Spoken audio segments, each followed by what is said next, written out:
তবে আসার কথা, বর্তমানে হেপাটাইটিস সি ভাইরাসের খুব ভালো চিকিৎসা রয়েছে। শুধুমাত্র মুখে খাওয়ার ওষুধের মাধ্যমে হেপাটাইটিস সি ভাইরাস 95% ক্ষেত্রে সম্পূর্ণ নিরাময় হয়ে ওঠে। সাধারণত ডাইরেক্ট অ্যাক্টিং অ্যান্টিভাইরাল, এটা মুখে খাওয়ার ওষুধ, সফাসপোভির এবং ভ্যালপোটাসভির দুইটা ওষুধের কম্বিনেশন বাংলাদেশে ইজিলি এবং খুব অল্প দামে পাওয়া যায়। এই ওষুধগুলা খেলে 95% ক্ষেত্রে পেশেন্ট সম্পূর্ণ সুস্থ হয়ে ওঠে। সাধারণত এনটিএসসিবি কারো পজিটিভ হলে তখন এনটিএসসিবি আরএনআরটি পরীক্ষা করা হয় এবং জেনোটাইপ দেখা হয় সি ভাইরাসের। এটা দেখার পর ওষুধ শুরু করা হয়। ক্ষেত্র বিশেষে 12 সপ্তাহ অথবা 24 সপ্তাহ আমরা ওষুধ দিয়ে থাকি এবং এই ওষুধ সম্পূর্ণ গ্রহণ করলে বেশিরভাগ পেশেন্টই সুস্থ হয়, সম্পূর্ণ সুস্থ হয়ে ওঠে। সাধারণত সিরোসিস যদি না হয়ে থাকে তাহলে এই 12 সপ্তাহের চিকিৎসায় পেশেন্ট সি ভাইরাস মুক্ত হয়ে থাকে।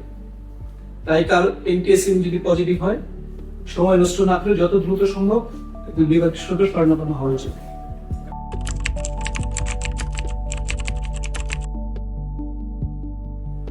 হেপাটাইটিস সি ভাইরাস এখন খুবই সহজলভ্য ওষুধ বাংলাদেশে অ্যাভেলেবেল পাওয়া যাচ্ছে।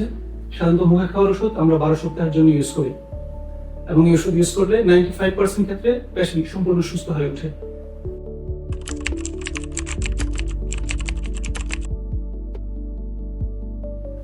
এটা আরেকটা ভুল ধারণা।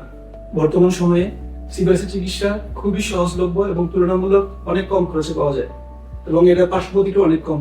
এই মুখের ওষুধগুলো আসার আগে যখন ইনজেক্টেবল ইন্টারফেরেন্স, তখন ওই চিকিৎসাটা ছিল অনেক ব্যয়বহুল এবং তুলনামূলক পার্শ্বপ্রতিক্রিয়া বেশি ছিল। আর মুখে খাওয়ার যে ওষুধগুলো এখন বের হয়েছে, যেটা সফটওয়্যার প্লাস ভ্যালপোটাসভির কম্বিনেশন আমরা সাধারণত ইউজ করি, এটা তুলনামূলকভাবে পার্শ্বপ্রতিক্রিয়া খুবই কম এবং তুলনামূলকভাবে অনেক কম খরচে পাওয়া যাচ্ছে।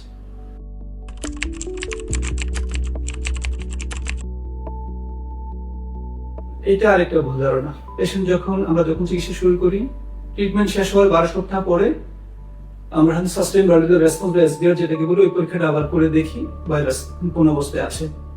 আর তার সাথে লিভারের ফাংশনটা বোঝার জন্য আমাদের আরো কিছু পরীক্ষা করতে হয় এবং রোগী সাধারণত ডাক্তারের শরণাপন্ন থাকতে হয় অনেক ক্ষেত্রে। হেপাটাইটিস সি আক্রান্ত মানেই জীবন শেষ নয়।